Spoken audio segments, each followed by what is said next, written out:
The movie begins with Tess Marshall arriving at a house she reserved on Erebeth amid heavy rain. However, upon reaching the door, she discovers that the keys are not in the designated lockbox. Following instructions from the booking agent, Tess attempts to contact the person who booked the house, but only reaches voicemail. Unable to get in touch, she leaves a callback request in the voicemail. Adding to her confusion, she notices that the lights inside the house are on. After ringing the doorbell, she is surprised to find a man named Keith inside. It becomes apparent that Keith is also renting the same house, suggesting a double booking error by the agent due to the inability to reach the original bookers. Despite the rainy weather, Keith sympathetically lets Tess inside. He shows her his booking confirmation on the app to verify his claim. Feeling uneasy about sharing the house, Tess explores nearby hotels but discovers they are fully booked due to a medical convention in town. Keith, overhearing her conversation, informs her of the situation and suggests she stay the night. He offers her the bedroom. As Keith brings in her suitcase, Tess, as a safety measure, takes a picture of his ID from his wallet, which she found in the bedroom. Returning the wallet, she takes a shower. When she rejoins Keith, he is waiting with an unopened bottle of wine and 2 glasses. Politely declining to drink, Tess agrees to chat with him. During their conversation, they discover a common interest. Keith is one of the founders of a Detroit music collective, the subject of Kathryn James' upcoming film, the filmmaker Tess is interviewing with. With a shared connection, Tess relaxes and the two engage in a lively conversation. Keith lightens the mood by demonstrating a humorous way to flip fresh sheets, eliciting laughter from Tess.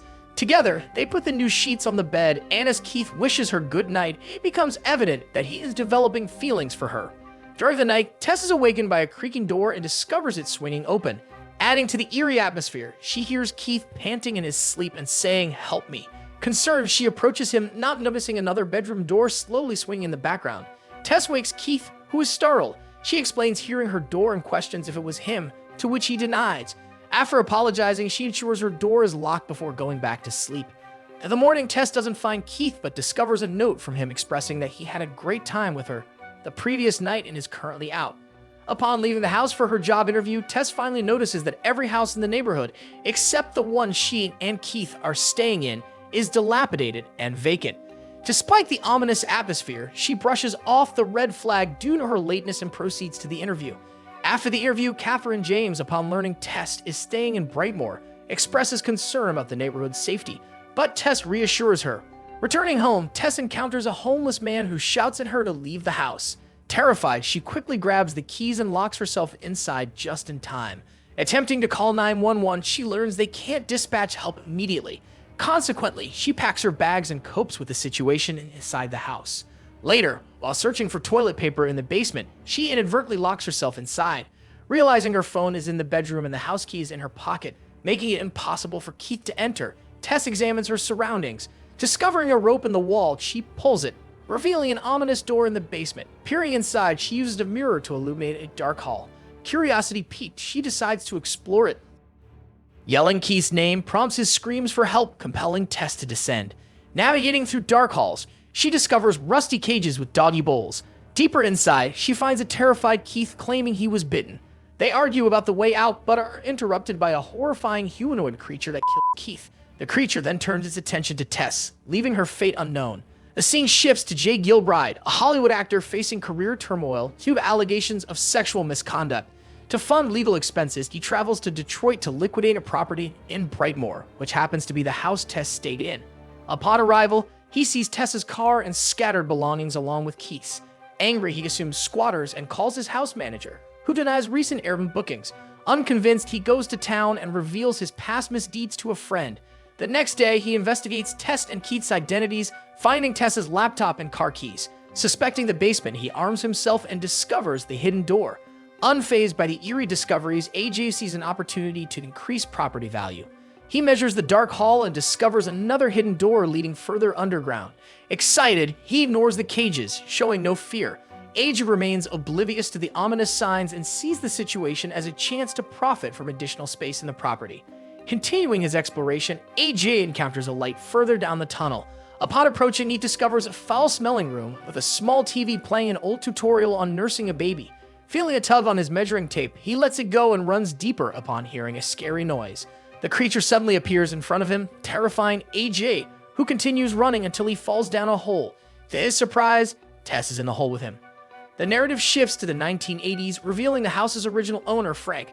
Leaving his home, he interacts with residents and heads to the grocery store, claiming to be expecting a newborn. However, his behavior takes a sinister turn as he follows a lady and later disguises himself as a city electrician to access her home. Returning to the present, Tess warns AGA to remain calm and not upset the creature. On cue, the creature appears, offering them a baby bottle. Tess drinks the questionable liquid, explaining that the creature wants them to be her babies. The creature steps into the hole and cradles Tess, but AJ refuses to drink. The creature baby talks AJ and takes him away, leaving Tess alone. The scene shifts to AJ being taken to a room where the creature forces him to nurse. Seizing the opportunity, Tess climbs out of the hole and escapes. However, she makes a noise, alerting the creature. Unable to unlock the basement door, Tess crawls through a tiny window, assisted by a homeless person just before the creature arrives. The homeless man, familiar with the creature, warns Tess that she must run away because the creature is not alone in the basement. Meanwhile, AJ discovers a bell on a power line in the tunnels and decides to follow them. The homeless man from the earlier scene discloses that the creature comes out at night, searching for Tess, and that there are more creatures in the basement. AJ continues his venture down the tunnels. He discovers a room with a very old man inside who is none other than Frank. Back on the surface, Tess has made it all the way to a nearby gas station and borrowed the shopkeeper's phone to call 911. But when the police arrive, they look down on her and think she's a drug addict. So she convinces them to come to the house to save AJ.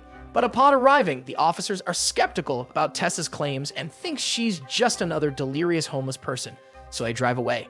While this is going on, Frank gestures for AJ to fetch in his bedside drawer, so AJ does. Afterwards, AJ discovers a series of tape recordings labeled with various women's names, so he decides to play one. As it turns out, it contains a recording of a woman getting raped. Infuriated, AJ starts yelling at Frank until Frank pulls out a gun from the drawer and suddenly shoots himself. Meanwhile, upstairs, Tess breaks the house's window and goes inside to fetch her car keys. But when she manages to get inside the car and starts the engine, the mother steps out, prompting her to drive towards it, ramming her into the wall until she seemingly passes out. Afterwards, she heads downstairs to fetch AJ, while at the same time, AJ takes Frank's gun to arm himself and starts venturing back out in the tunnels. Unfortunately, AJ mistakenly shoots Tess on the waist. He then helps her get up, and they frantically exit the house, but to their surprise, the creature is no longer stuck to the car as Tess's car is done for. While AJ's car keys are somewhere in the tunnels, Tess leads them to where the homeless man leaves to find shelter. Here, the homeless man explains to them that the original house owner, aka Frank, was a serial rapist who would hold women hostage and rape them until they make babies.